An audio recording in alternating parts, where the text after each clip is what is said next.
نماذج من تحريف الشيعة لكتاب الله تبارك وتعالى. قال تعالى: إن الله اصطفى آدم ونوحا وآل إبراهيم وآل عمران على العالمين. خرج علينا كالعادة معمم الشيعة وقالوا هذه الآية بها خطأ عياذا بالله، وقالوا أن الآية الصحيحة إن الله اصطفى آدم ونوحا وآل إبراهيم وآل محمد على العالمين، ولكن الصحابة حذفوا آل محمد ووضعوا آل عمران عياذا بالله. نشاهد هذه الكفريات.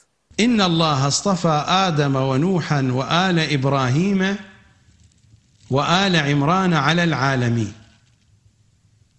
بحسب قراءة أهل البيت إن الله اصطفى آدم ونوحا وآل إبراهيم وآل محمد على العالمين، فقد بدلوا اسم آل محمد بآل عمران.